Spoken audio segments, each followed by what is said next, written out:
Okay, go ahead. Okay, ladies and gentlemen, this is the second segment of what we had from the first. This is from freedomfirstparty.net. They're the ones that's sponsoring this. What we talked about in the first part is the corruption and the foundation of the four issues: Federal Reserve Act, 1913, State of Emergency, 1933, Social Security Act of 1935, and the Alien Registration Act of 1940. Ladies and gentlemen, these are the four main foundations. Once you understand these four, then you can have a real good indication of what the fraud is and how they perpetrate it upon us. Now, you got to remember here, it's the Bar Association that created all this. It's the attorneys. It's the judges. It's the bankers. They are the ones that is concealing this and hiding it from us. For the longest time, the moment you try to bring in anything under the bankruptcy, people brought in HJR 192. And the courts would tell you, no, we can't hear anything. Ladies and gentlemen, it's under HR 1491, but it's Public Law 148 Stat C1. That's the state of emergency. This was in conjunction with the Federal Reserve Act. We're not going to get into this. We're going to bring them up, and we're going to walk you through. We're going to show you exactly what we're talking about here. Now remember, everything that we're going to talk about was created through Congress. That's the beauty of this. It is their own black ink on white paper. It is stuff that they themselves created. These are their rules, their regulations. These were the text of what they started out with. So sit back and showing you Statute at Large of the United States, March 1913 to March 1915. We're going to scroll on down here a little bit. We're going to show you the volumes. Anything that we are producing came from Congress. This isn't patriot myth. This isn't militia myth. This isn't Rod Class sitting here saying, well, I'm just pulling it out of thin air. Everything we're talking about is coming out of Congressional Records, public acts, resolutions of Congress. Everything that we're talking and everything we're showing you is all written by them. Now, let me get down to where the Federal Reserve Act of 1913 starts. And once you understand this, and you see it in writing,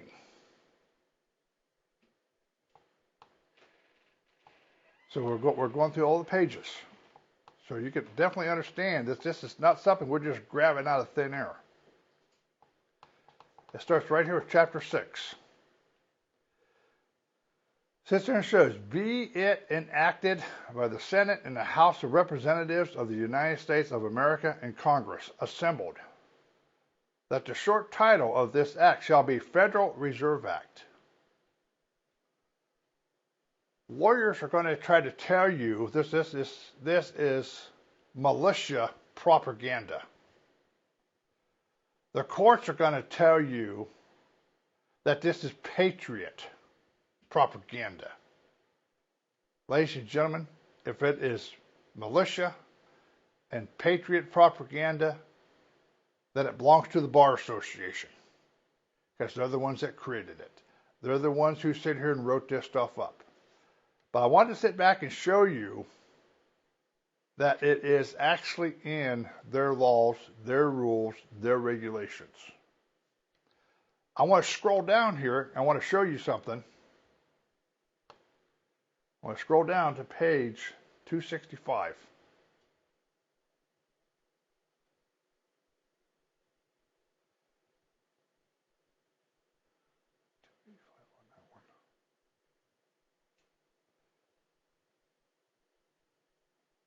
This stuff's awful touchy.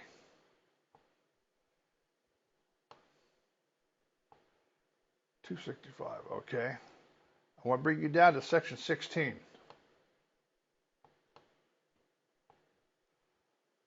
Section 16. That's this section right here. It's in highlight. I want you to follow me with this. Go ahead and take it out.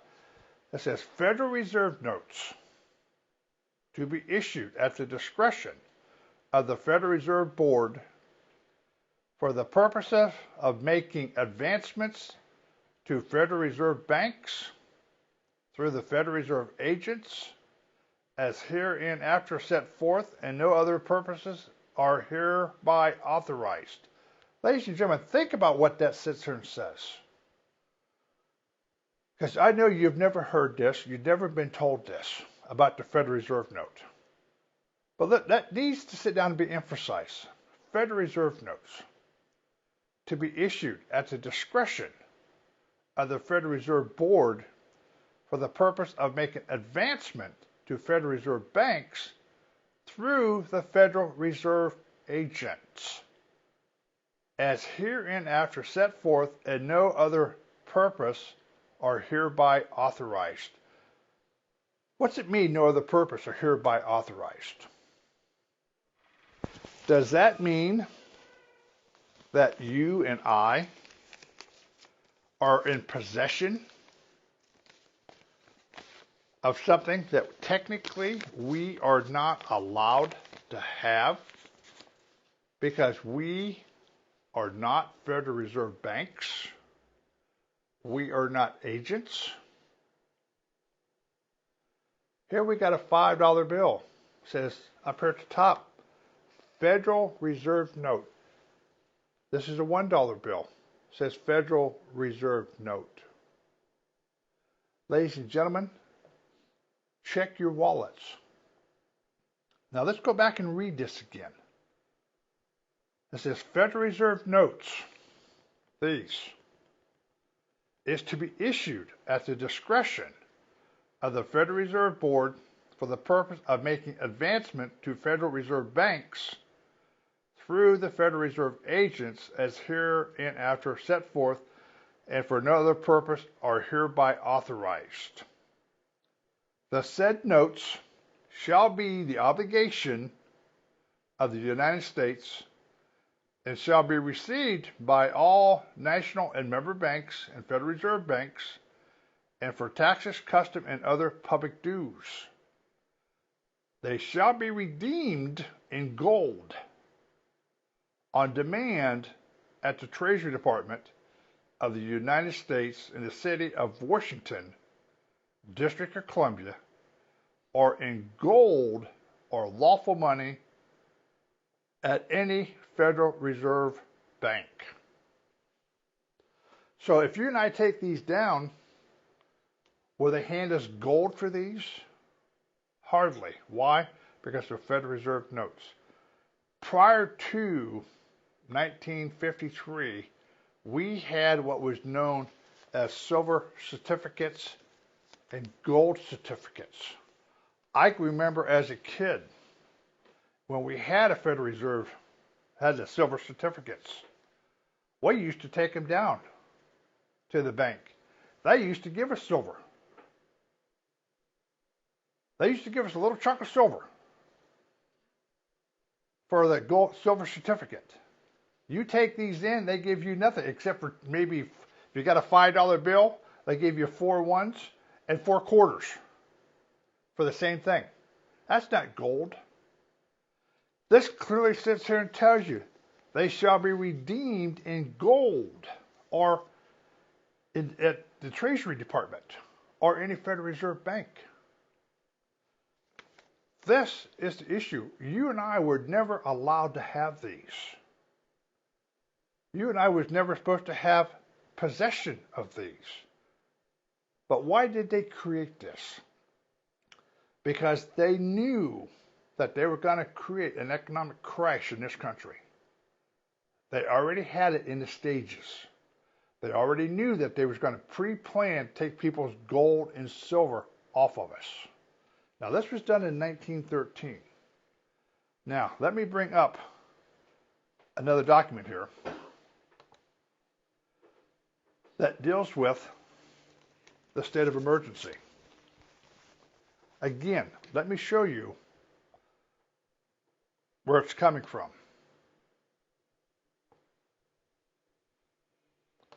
Statute at large, March 1933 to June 1934. Again, it goes in, it's their records, it's their public laws.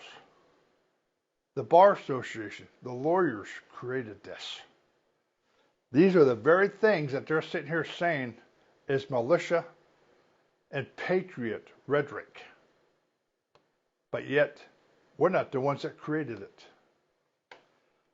Let me bring, again, I'm running you through the list of everything that is in that statute at large. Let me run you down to where what we were talking about, the Trading with the Enemy Act.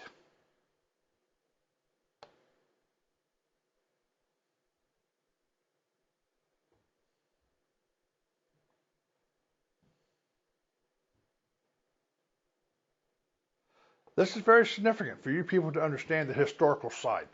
That's why I teach the historical side of all this. It is something that you really need to understand. This isn't something that was done overnight. This isn't something that was done in the last 30 years, last 20 years. This has been a long time coming. Public law of the 73rd Congress of the United States of America.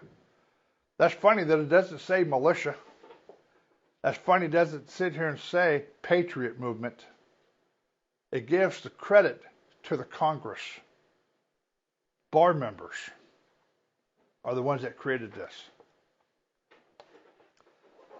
Again, be enacted by the Senate and House of Representatives of the United States of America and Congress assembled.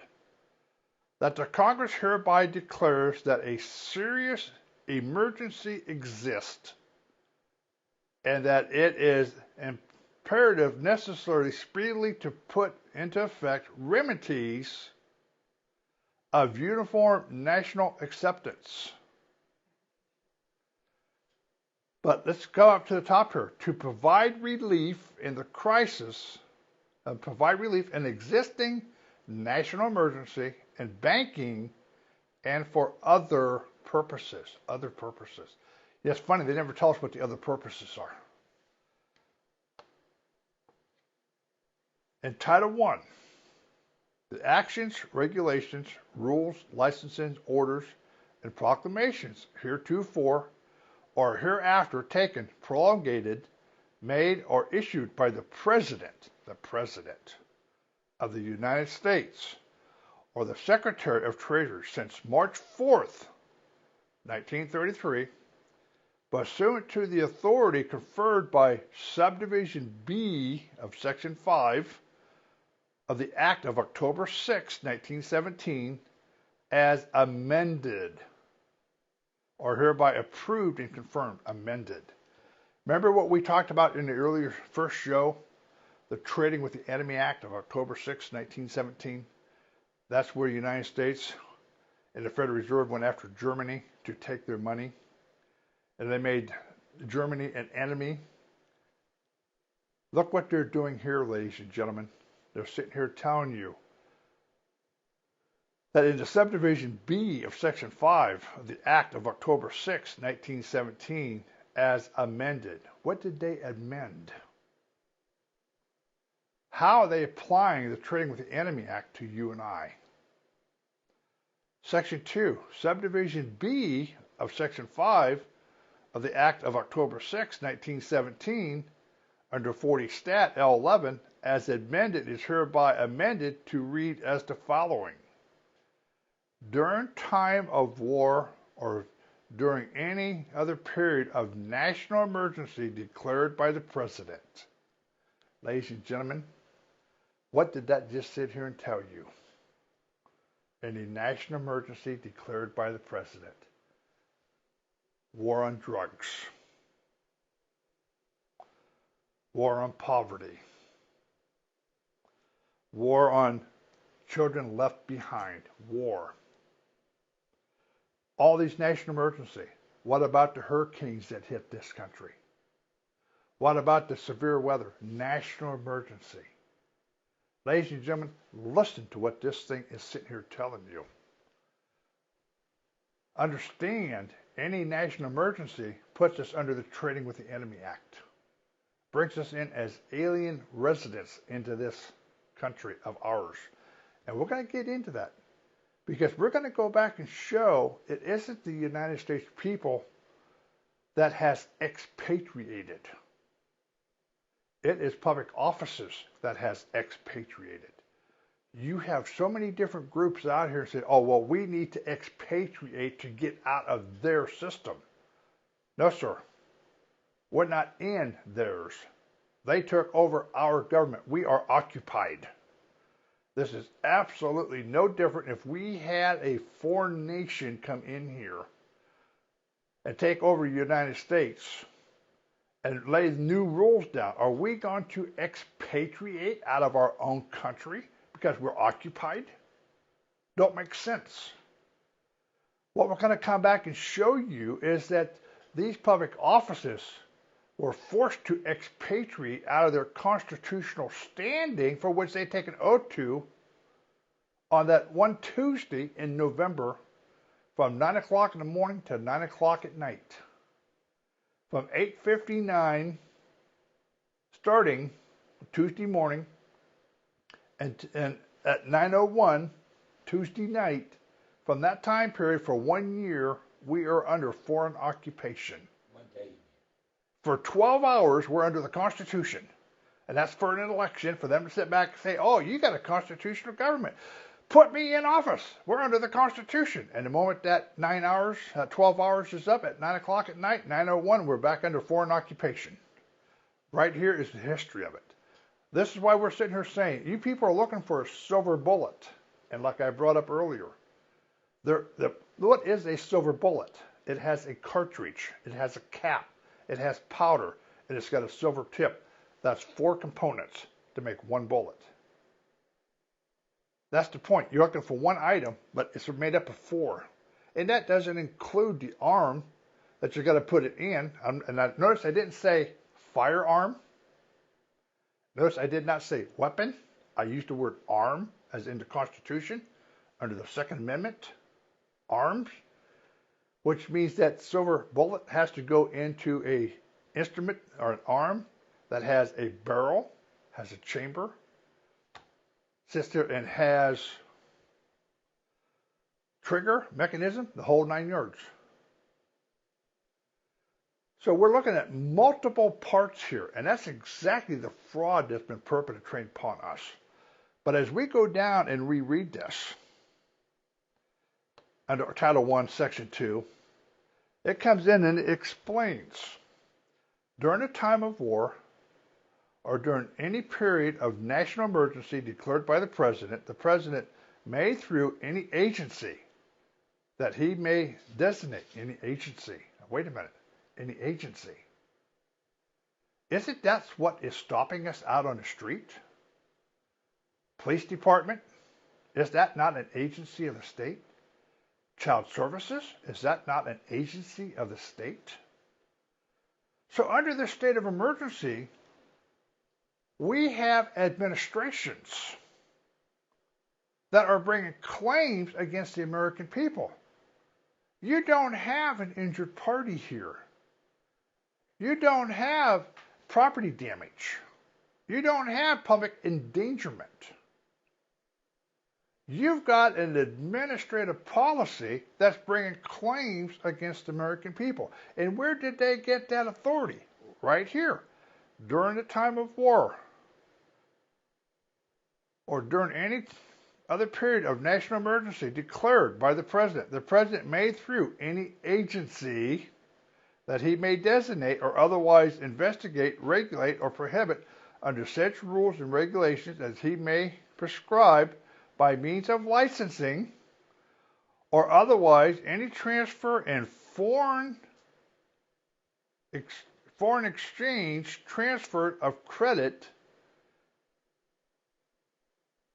between or payment of banking institution and as defined by the president. Licensing.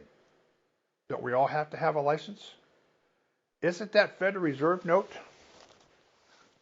Aren't these foreign exchange currency because they stripped us of our gold and silver?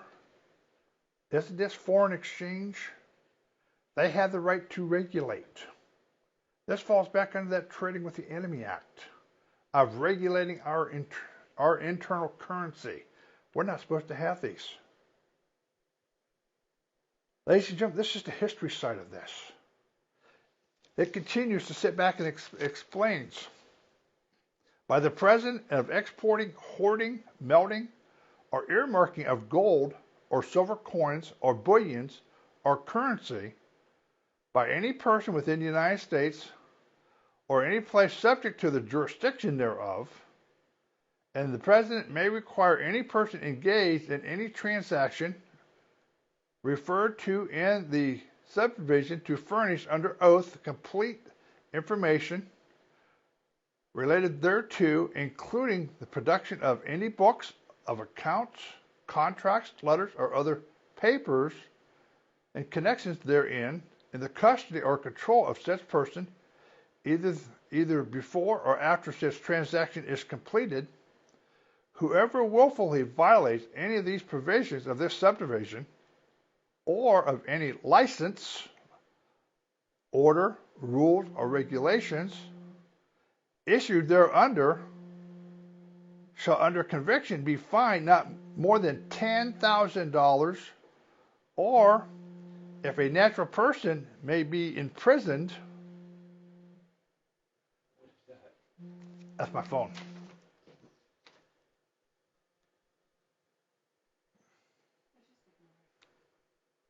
That's right. For not more than 10 years, or both, and any officer, director, or agent of any corporation who knowingly participates in such violations may be punished by or like fines, imprisonment, or both, as used in this subdivision, the term person. Wait a minute. Term person. Now, what did we read here just a little bit before that? If a natural person may be in prison for not more than 10 years, or both, and any officer, director, or agent of any corporation who knowingly participates in such violations may be punished by and like fines in prison, or both, as used in this subdivision, by and like fines, and both, I said, as used in this, the term person, meaning an individual, partnership, association, and a corporation. Did they make a distinction here? Did they make a distinction between a natural person and what a corporation is by using the word person and defining a person as a corporation, an association? Ladies and gentlemen, this is the fraud that the court's running on to us. It's like you have heard from Joe and Parla sitting here saying about the oils that you get from marijuana. Is that the fact that the government's coming in saying, oh, well, it kills brain cancer, or kills brain cells.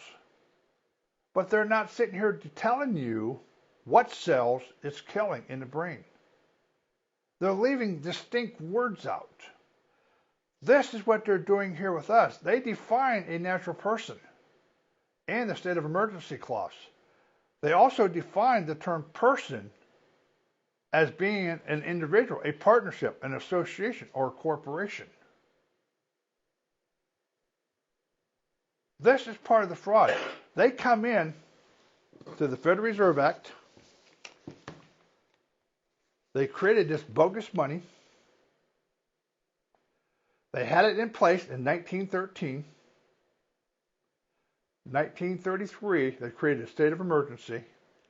They took our gold and silver and replaced it with this. We're going to get into some historical of what Lindbergh told about this and what Congressman McFadden. Both these were congressmen. Both of them had incidents. Lindbergh had his grandchild taken. McFadden, they tried to assassinate him, and he finally ended up dying. They ended up actually completing the job. Why? Because both these gentlemen went after the Federal Reserve. They exposed the fraud, and they died for it and had family issues because of it.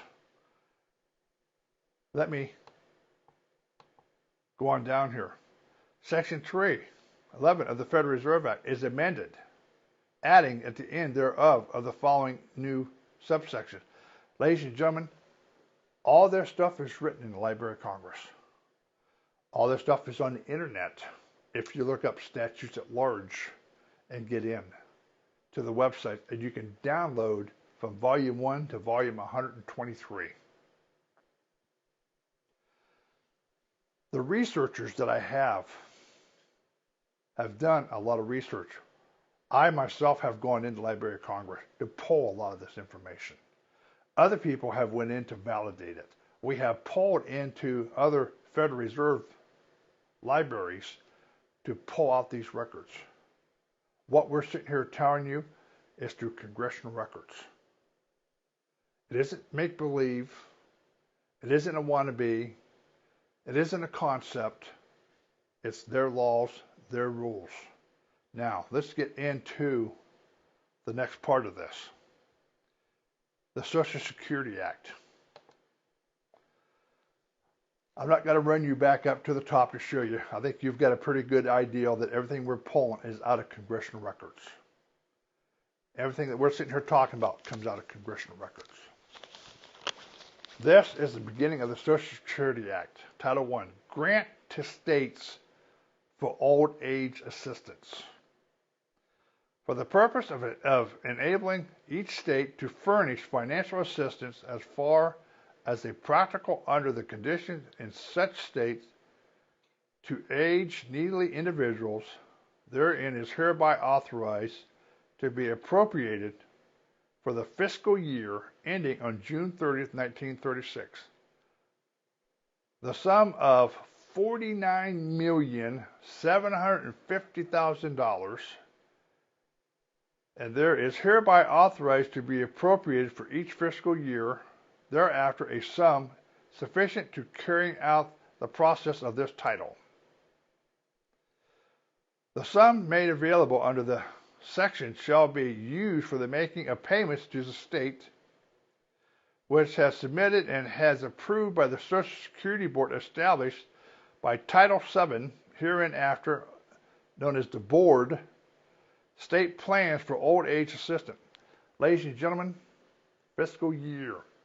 Every fiscal year, the state gets kickback from the federal government. You notice in that first one, we talked about the Federal Bar Association called the corporation. This one's called the board. How they give themselves distinct names for identifying themselves throughout. Let me show you something here that you people are not aware of. And you've heard a lot of myths and you've heard a lot of legends about it. Let me take you down and let me show you where it's at.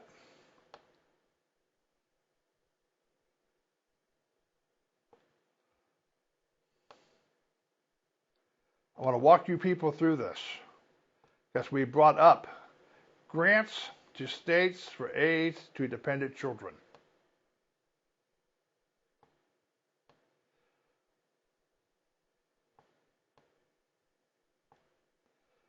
Grants to state for maternity and child welfare. Section 501. For the purpose of enabling each state to exist and to improve as far as participant under the conditions in each state, service of promoting the health of mother and children, especially in rural areas and in areas suffering from severe economic distress, there is hereby authority to the appropriate for each fiscal year beginning on the first fiscal year ending June 30th, 1936, the sum of $800,000. The sum made available under this section shall be used for making payments to the state which has submitted and has approved by the Chief of the Child Bureau Service plans for such service. Read Section 502.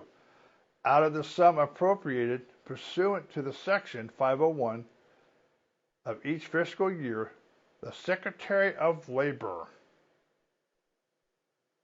shall allot to each state $20,000 and some part of $1.8 million, which is $1,800,000, as he finds that the number of live births, plural, not singular, live births in each state bore to the total number of live births of the United States in the last calendar year for the Bureau of Census has available statistics.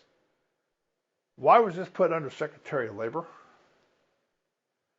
Now, does not sit here and say $1,800,000 as he finds that the number of live births in each state?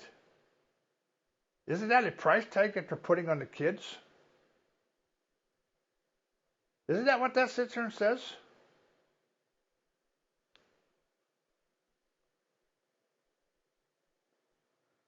Out of the sum appropriated pursuant of Section 501 for each fiscal year, the Secretary of Labor shall allot to the state $980,000 in additional to the allotted made in subsection A, which is that $20,000, which brings you up to $1 million, according to financial needs of each state for assistance in carrying out its state plans as determined by him after taking into consideration the number of live births, plural, in each state.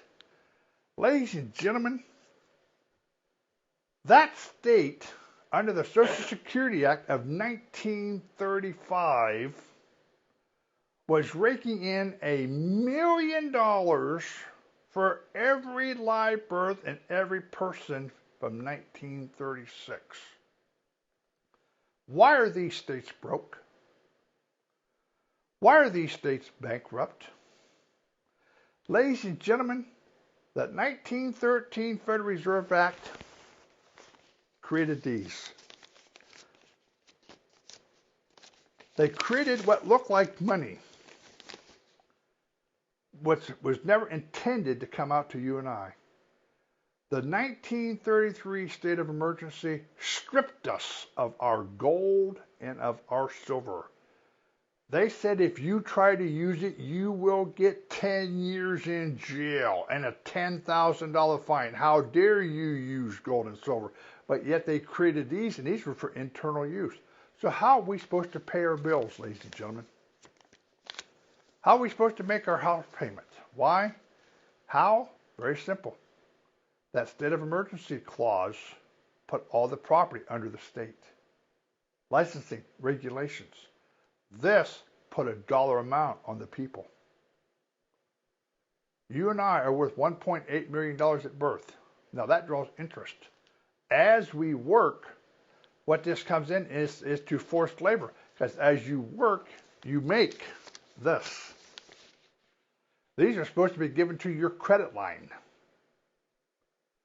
Because it's not real money. And we're going to get into that. I'm going to show you that. It's not real money.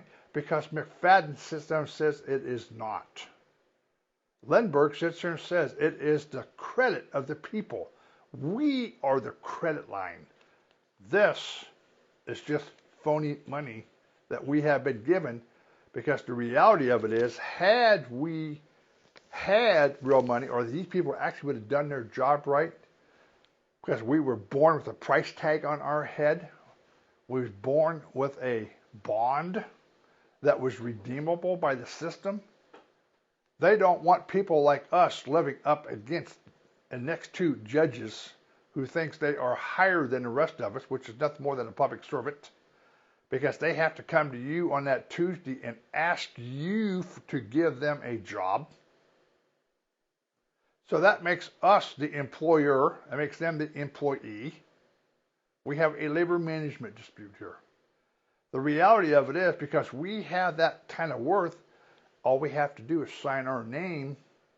They don't want us living next to them in a $5 or $6 million home, which how can they afford on $100,000 or $120,000 a year income, plus all the other things that they have on that income, if they're not embezzling. And this is where, with what Paula and Joe has sit here and talked with Raja, he's been able to go back and prove they're selling your signature. That is part of this. That's where this all come from the Federal Reserve Act, state of emergency, and now the Social Security clause. Ladies and gentlemen, here's the evidence what everybody's been looking for of the dollar value of the person. There is where it come from, out of the Social Security Act. Now, let me bring in the next issue. This here is the Alien Registration Act. This is under Title 8, under Alien Registration, under 1305. This shows that you're required to have a birth certificate. That birth certificate has a footprint. That footprint shows it's a live birth. That's what I'm saying. These 4 documents, once you understand these 4 documents, the Federal Reserve Act, State of Emergency, Social Security Act, and this Alien Registration Act, once you understand this, they created money with no intentions of giving it to you. They stripped us of our money. They turned around and put a price tag on us through the Social Security Act to make it legitimate. And through the Alien Registration Act, they created the birth certificate. And the proof is the footprint, because they have to have the footprint before your feet hits the floor or you hand it to your mother. They take your footprint right off the bat. They got to prove that it's a live birth and who it belongs to. Go back and check the old birth certificates. The newer ones, they've changed. The older birth certificates had your mother's maiden name on it. And then whenever they turn around and you were born, it was your mother's maiden name that gave birth, and it was your mother's married name that turned you over to the state as an informant. You now became state property. This is the scam that they've ran. Why? Because the state had to be able to get their hands on that birth certificate. So by turning you over as a bastard child during that time period, this made it legitimate for the state to be able to claim you. These 4 documents are the most important documents once you understand it. Now, let me go back in and let me validate part of what I'm sitting here saying with you. This is Lindbergh's speech. 1917, on February 12th. Notice the heading, Congressional Records of the House. Ladies and gentlemen, anytime there is a debate on the floor of Congress, it's almost like a courtroom. You got a stenographer sitting here recording every single conversation, word for word. What value is this? It's like going back in and asking the difference between the Federalist Papers and the Constitution. The Federalist Papers does what? It goes in and lays out exactly what the Constitution is all about. It's the detail. These congressional records is a debate on the floor of Congress. It sits here and tells you what they're talking about, the significance of the case. Do the courts like these? No. I had an attorney general out of North Carolina tried to sit here and say, oh, this is hearsay. You can't bring in congressional records because it's hearsay. The judge stopped him. Why? For the simple reason, if congressional records are hearsay, what does that make their court cases for opinions? All these case laws, wouldn't they be considered hearsay? What about the statutes at large? Matter of fact, what about the codes of the state, the regulations? Wouldn't they be considered hearsay also? Think about what we're sitting here saying. When they're trying to sit here and say congressional records is hearsay because it's not first-hand knowledge, they said it, someone recorded it, someone printed it, somebody put it in a book, therefore it's hearsay.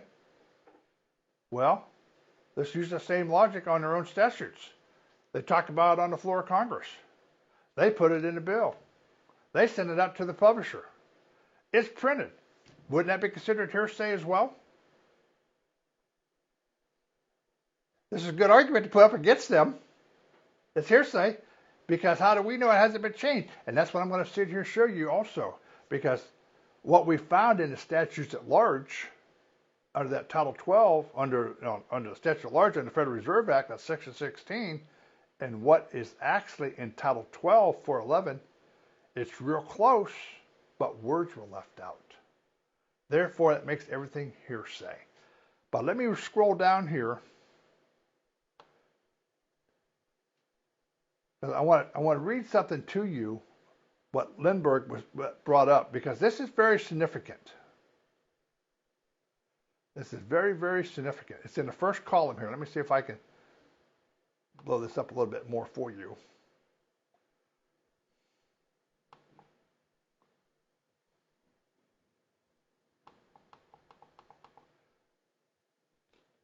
Right here at 12. You see that good? Okay. That during the Civil War, the government of the United States issued money commonly called greenbacks. Something similar to these. But these are Federal Reserve notes. That during the Civil War, the government of the United States issued money commonly called greenbacks. The same being issued upon the credit of the people of the nation. Upon the credit of the people of the nation. What are they saying there?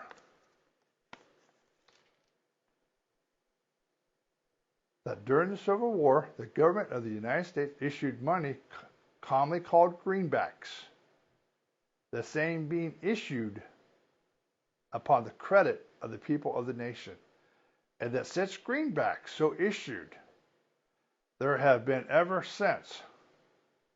They're issued and now are outstanding and in the general circulation based on the credit of the people of the United States.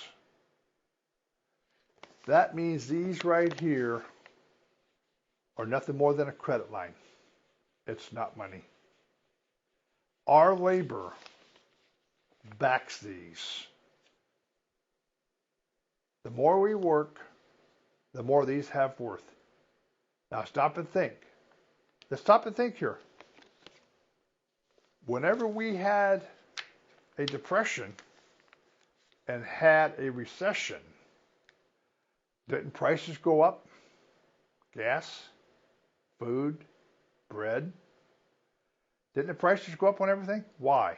Because people were not working. People were out of work.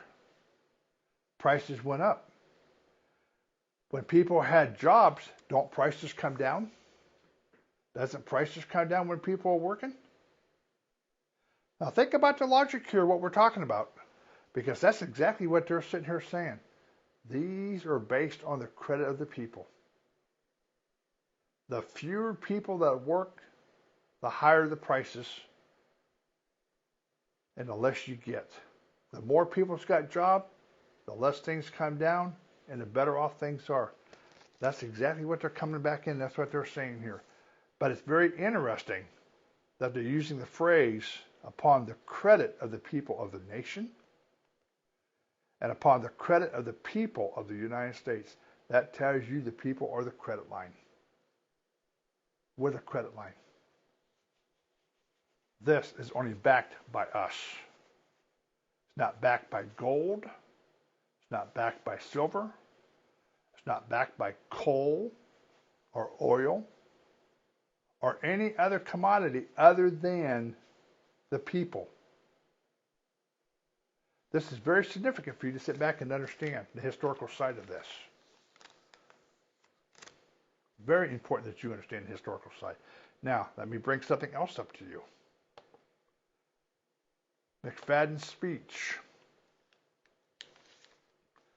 Again, this is in Congressional Records, the House, 1932.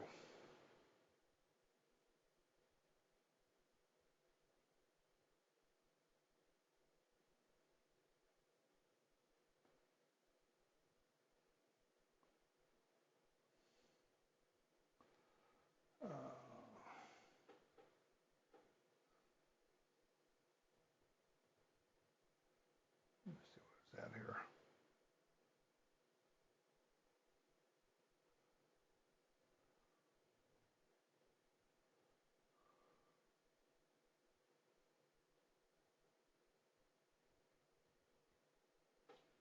All right, okay, yeah. Just give me a minute here.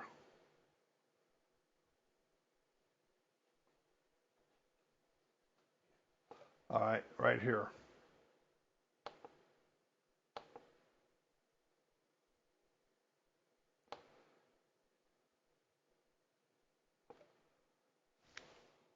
Second column.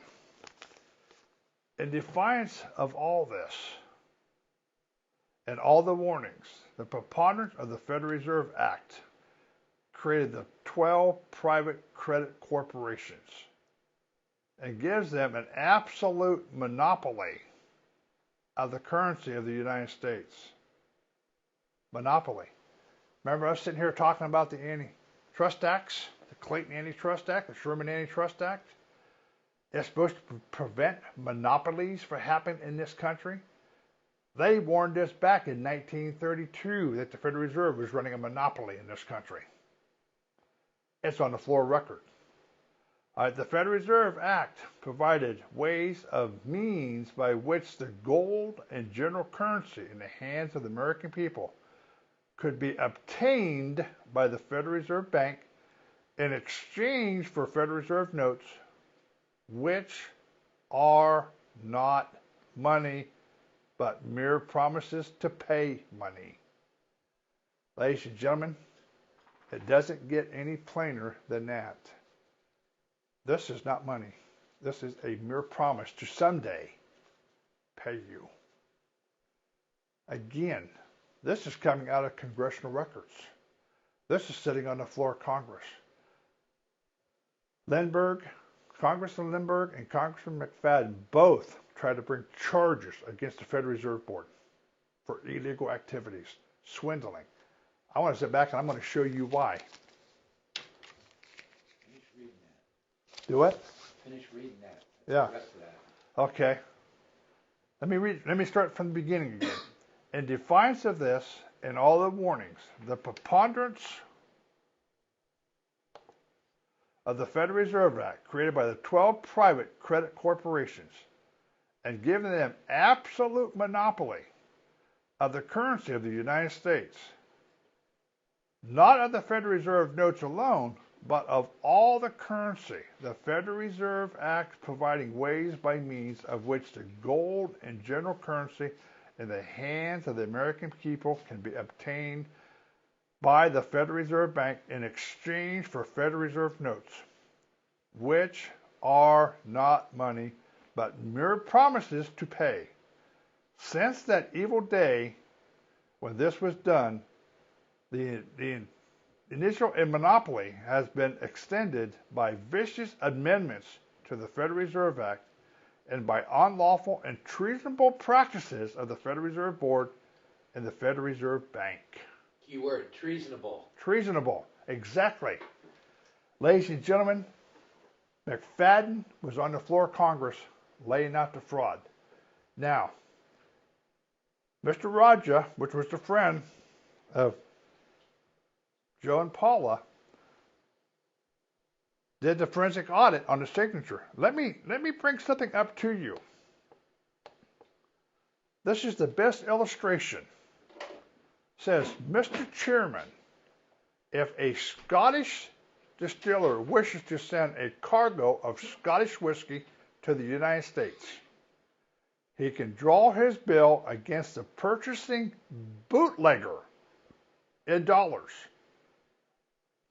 And after the bootlegger has accepted it by writing his name across the face of it, the Scottish distiller can send that bill to the nefarious open discount market in New York City, where the Federal Reserve Board and the Federal Reserve Bank will buy it and use it as collateral for a new issuing of Federal Reserve notes. Thus, the government of the United States pays the Scottish distiller for the whiskey before it is shipped, and if it is lost on the way, or if the Coast Guard seizes it and destroys it, the Federal Reserve Bank simply writes off the loss, and the government never recovers the money that was paid to the Scottish distiller. While we are attempting to enforce prohibition here, the Federal Reserve Board and the Federal Reserve Banks are financing the distillery business in Europe and are using bootleggers' bills with the public credit of the United States government. Ladies and gentlemen, right there it is in Congressional Records. All we have to do if we have a bill, write our name across it, turn it in. There's promissory notes that whenever you bought your home, the bank was required to take that note to the Federal Reserve, to the United States Treasury. They were required to discharge it. Matter of fact, them being under the FDIC, they had the obligation to discharge it. They had the obligation to discharge. Why? Because they're part of the federal banking system. But what did the banks do to you? And this is what's being proven. We showed you under the Federal Reserve Act that these Federal Reserve notes are the obligation of the United States. Obligation of the United States. Look up the word obligation. That means that it's the United States. They are required to tender the bill. It's their obligation, not yours and I. But what did the lawyers do? What did the bankers do? They turn around. They made you sign the promissory note and say, oh, by the way, common practice is, if you borrow, you have to pay back. So we need you to sign this mortgage note to promise that you're going to pay us back.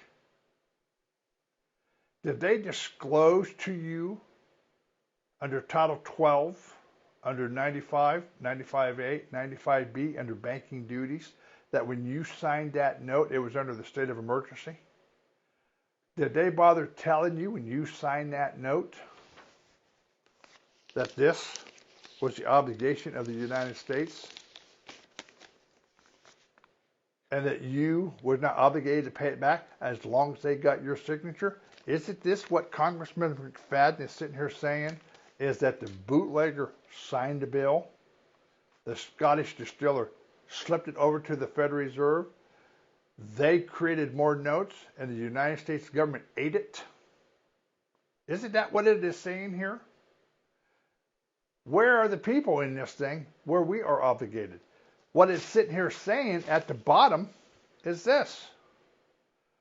While we are attempting to enforce prohibition here, the Federal Reserve Board and the Federal Reserve banks are financing the distillery business in Europe, and we are paying bootleggers' bills. We are, Congress saying, we're paying bootleggers' bills with the public credit of the United States government. Who's the credit line? I just sit here and showed you in McFadden's speech. Let me come back in. Let me bring this back up. So you, in Lindbergh's speech, that during the Civil War, the government of the United States issued money commonly known as greenbacks upon the credit of the people of the nation, upon the credit of the people of the United States. And now McFadden is over here explaining the credit of the United States. That's us. We're going to continue this on part 3 because, ladies and gentlemen, this is getting into some detail that we all need to understand and we all need to comprehend. But let me bring one more thing up to you and see if I got time here. 1 minute.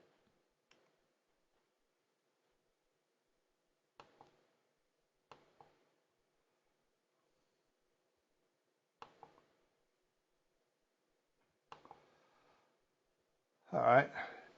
Congressional Records, McFadden's speech.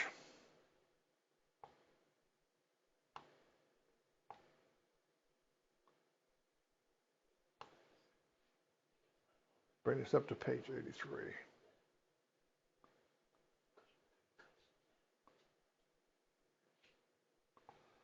All right.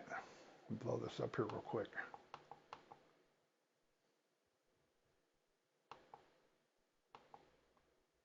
You're going to have to put that in part 3. Okay. Excuse me. Say goodbye for now. Goodbye for now, and we'll bring you part 3 on this. Thank you.